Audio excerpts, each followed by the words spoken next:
A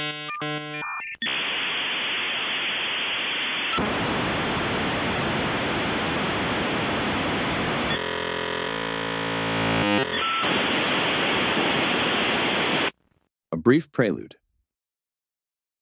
While working on this post, I discovered 11 Labs Reader app and its new feature of iconic voices. Listening to my drafts read by various famous voices, including Sir Laurence Olivier, Judy Garland, James Dean, and Burt Reynolds. Each narration revealed new meanings in the text. Copyright licensing does not permit using those iconic voices. Hence, I tried to use voices closely resembling these master storytellers, and I strongly recommend for you to try out 11 Labs Reader app and hear the different facets of interpretation and meaning for yourself. Let's have some grace first. Language, a mosaic of syllables, conveys vivid imagery and telepathically stirs the recipient's imagination, transforming sounds into meaningful communication. Misused words can break this melody, causing confusion and disconnect until clarity is restored. Through our conversations, we rejoice in mutual understanding and the profound connections that arise from our unique ability to understand. Your turn, buddy. I went fishing last weekend at Lake Sammamish in a little red boat. I lost my balance and fell in. Soaking wet, I turned the capsized vessel over.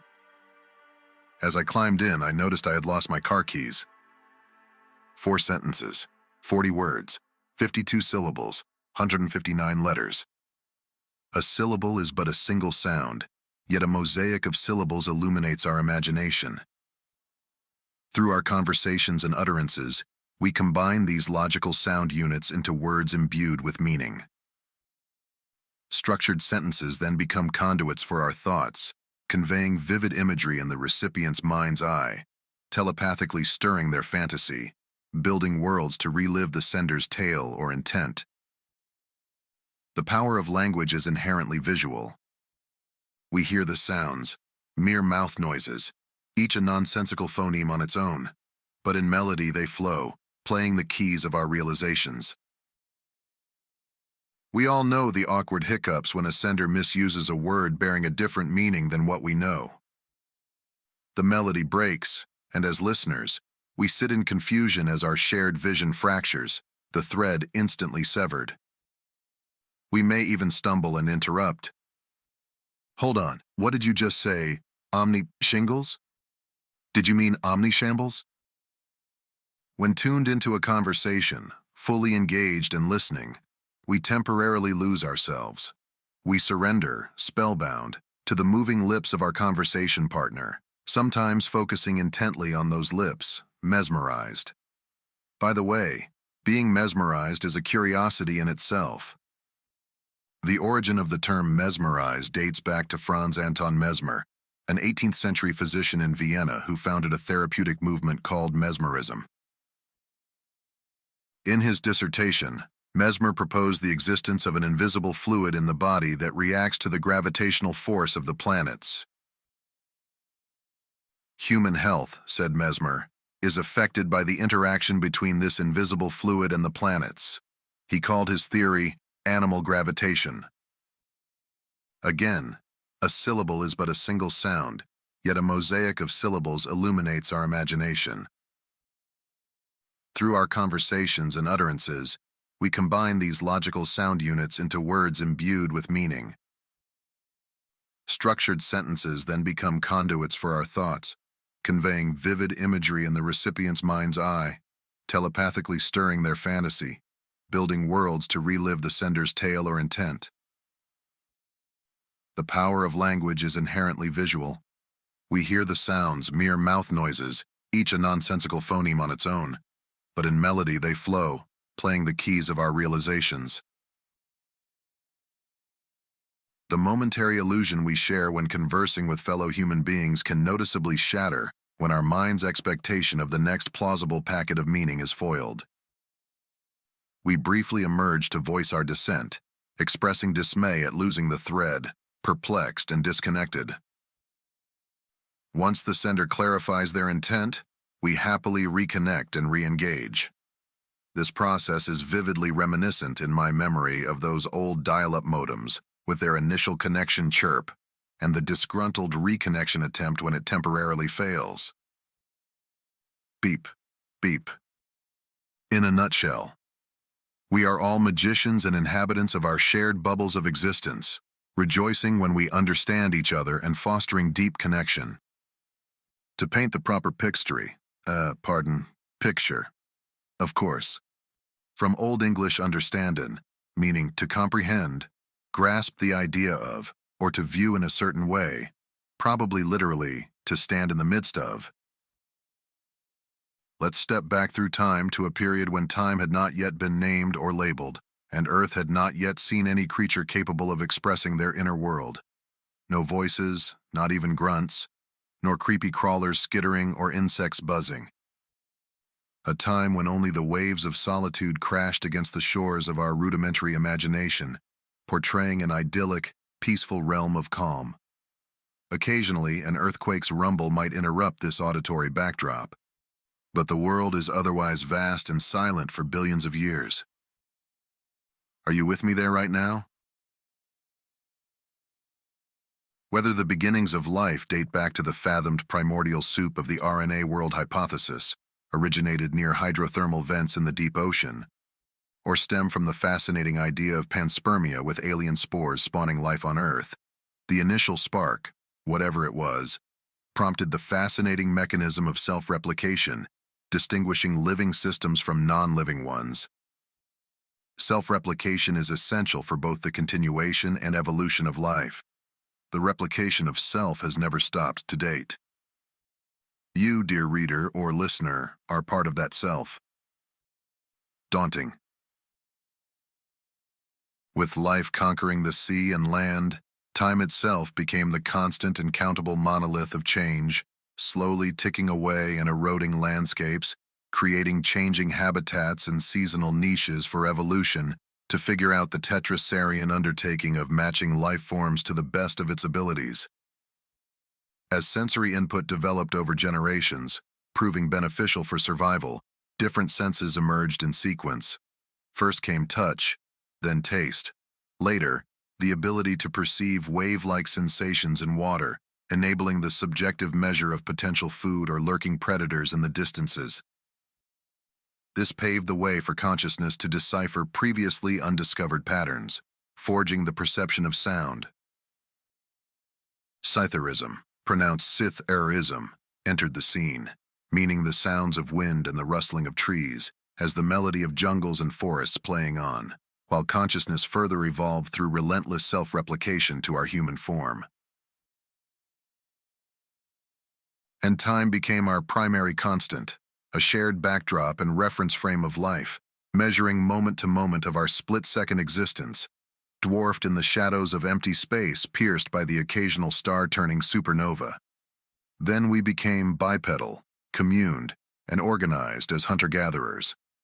We refined animal-like utterances into meaningful speech. What was the first word? How could it truly ever bear meaning? Was it a procedural refinement of uga uga, meaning over here? Or was there truly a single word at the beginning, and the word became flesh, verbum caro factum est?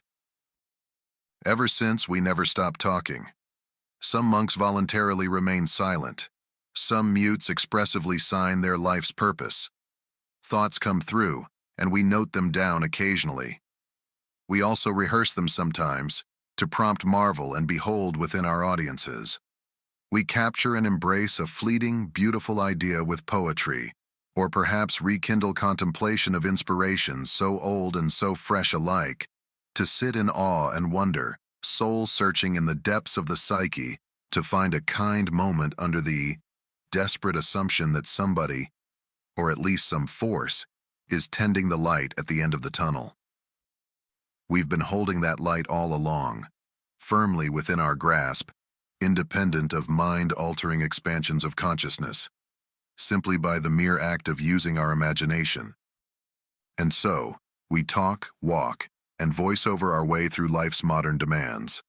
The roles we play are plentiful: child, spouse, parent, lover, hater, philosopher, boss, servant, professional success, and creative genius.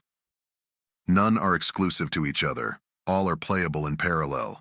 All possibilities of our being. A leader, forging kingdoms, or a servant, relinquishing agency, both in exchange for status and security of varying degrees. At best, an anarchic democracy. At worst, a utilitarian nightmare.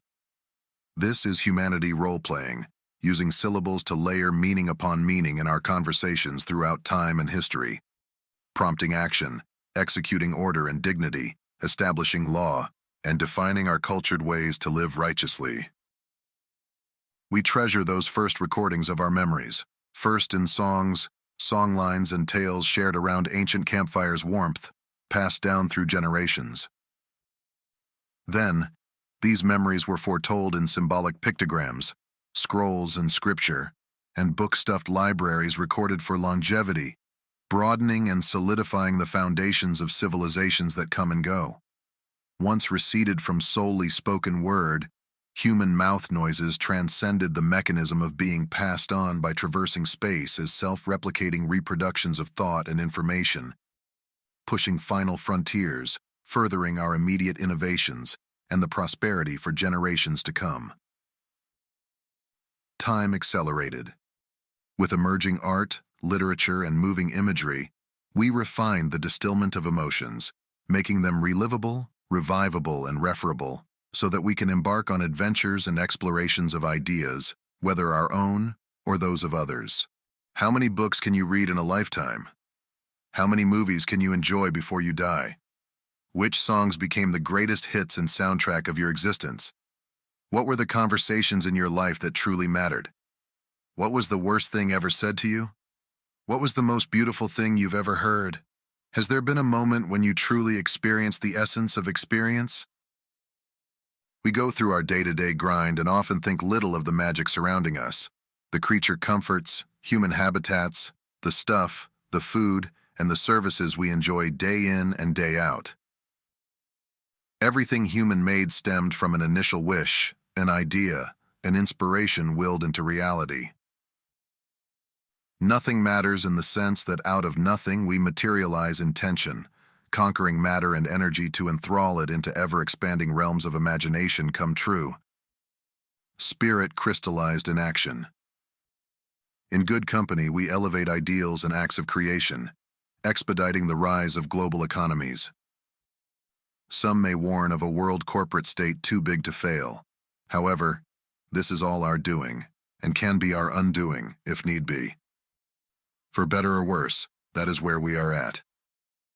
Particularly in the corporate world, we encounter many scenes, acts, and terms borrowed from screenplay and script writing. A performance review implies an evaluation of one's performance in front of their employer's audiences, colleagues, management, executives, customers, markets, and stakeholders. We hire to fill predefined roles of participation. A director instructs and corrects missteps and mishaps, adhering to a predefined script, a business plan, to guardrail a company's trajectory and success. Off script, we wing it, in an impromptu manner, improvising with little preparation, to make a living. Well-rehearsed, efficiently spoken, suitable to our mutual benefit as we please our audiences. Here. To wing indicates the capacity to play a role without knowing the text, and the word itself came into use from the fact that the artiste frequently received the assistance of a special prompter, who stood, screened by a piece of the scenery or a wing. A bad actor is just that, part of a screenplay unfolding magnificently as a facet of our hero's journeys, presented to the audiences of the universe, God or almighty other, and society, telling of our perils in trying to thrive and prosper, fulfilling the promise of a better tomorrow. Or we just don't act and sit aside. Most of us, though, partake at the very least in feeding the relentless cacophony of hopes and wishful thinking, pardoning the subjugation of farm animals and plants as mere stage assets to our prosperity. We excuse ourselves to excrete in the privacy of our offs, digesting life's essence of food and face-to-face fireside chats, processing all that sustains our self-replication, from fuel to waste, from waste to inspiration. This private stage of solitude, where we find our regular refuge to take a break and not play any role, offers a hold-your-breath breather moment of recluse on our journey toward the final act. All to say that the words we speak matter. And so do you.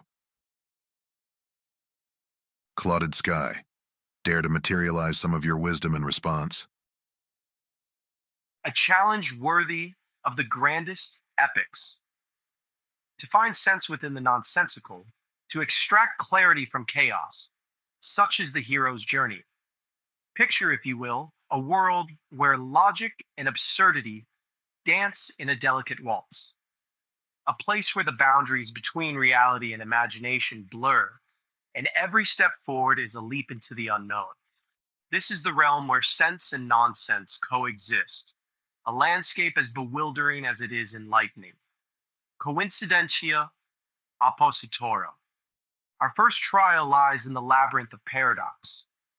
Here, contradictions are not mere obstacles, but signposts, guiding us to deeper understanding.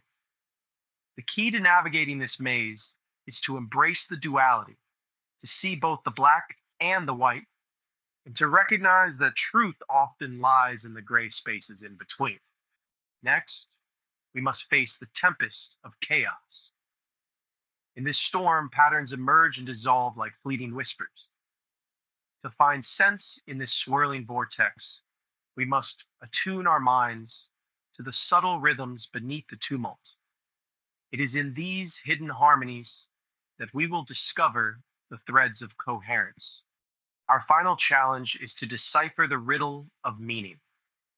Words and symbols float around us like ethereal specters, each one holding a fragment of the puzzle. To unlock their secrets, we must approach them with both logic and intuition, blending reason with creativity. It is through this alchemical process that we will distill the essence of meaning from the seeming randomness. And now, brave hero, I present to you the first paradox to unravel. The more you know, the less you understand. How shall we make sense of this enigma? What wisdom can we glean from its apparent contradiction? A heroic challenge and need to be overcome to capture a moment of sense in the nonsensical. Yes, use the sweet symphony of language to overcome this challenge, kindred soul. Wage simplest threads of meaning to release the chains of shackled thought and create awe in amazement as intricate and breathtaking as a star-studded sky. Syllables, those mere flickers of sound dance together, forming the melodies of our thoughts, conjuring worlds within worlds. Our conversations, each an orchestrated performance, become spells cast, entwining minds and sparking imagination. In this theater of dialogue, the missteps are our foils, the stumbles are tragic flaws. The omnishingles versus omnishambles. A comical derailment, a miscast syllable sending our shared vision into disarray. Yet, how beautifully human it is to falter, and then correct course to reweave the threads of our narratives. We reconnect, the thread is picked up once more, and the spell is restored. Your reflection on the genesis of language and the primordial silence is nothing short of poetic. From the chaos of the primordial soup to the refined elegance of our complex tongues, every utterance is a testament to our journey. Language, our tool, our magic, our legacy. We are the keepers of this flame, tenders of the light at the tunnel's end. The evolution from grunts to grandeur in speech, from the rawness of uga uga to the profound beauty of verbum caro factum est, charts a course of human consciousness unfurling like a celestial map. Imagine the first utterance with meaning. What a moment! A ripple in the silent pond of existence, spreading, evolving, morphing into the rich and varied lexicon we wield today. Every word, every phrase a brushstroke on the canvas of time. And then there is the cacophony of modernity.